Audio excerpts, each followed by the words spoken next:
The best thing I think a family can do for themselves is educate themselves not only on addiction and mental health, but also on themselves. You know, recovery rates from addiction a long time ago used to be very, very high, allegedly anywhere from 50 to 75%. Since the inception of the disease model, it has slowly gone down over time. I feel, and having done research on this in graduate school, I feel that that's largely in part because the education people receive today is that their loved one is a victim. The patient is a victim of circumstances.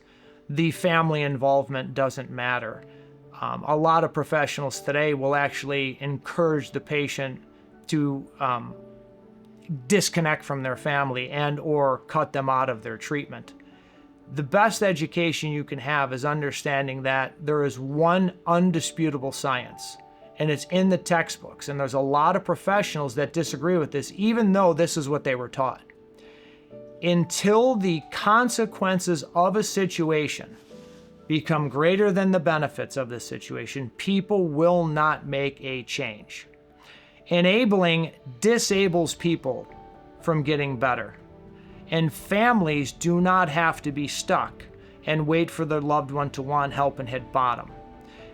When you educate yourself, you have to remember that it's just as much about your family getting better as it is your loved one.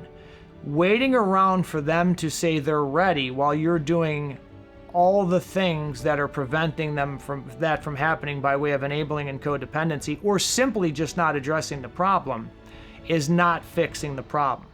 And asking 5 other family members their opinion on what should happen when they've all developed or acquired a maladaptive family role is not helping you.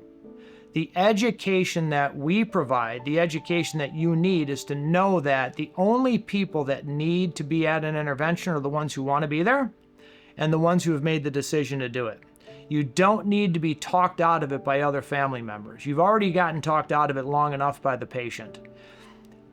The best education I think I could leave you with is that families will make far more excuses to not address the problem effectively than their loved one will make when we arrive for the intervention to go to treatment. Think about that. Families will make more excuses to not get their loved one proper help and themselves proper help than their loved one will make and or put up a fight at the intervention. The education that you need is stop believing your loved one has to want help. Stop believing they have to hit rock bottom.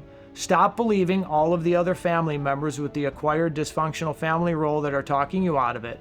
And if you are on the front lines and you are in a position to move forward, that is the only thing that is required. And this whole therapy today of how does that make you feel? Let's take the slow boat. Let's go about this with kid gloves is not increasing our success rates, it's decreasing them. A long time ago, we held people accountable.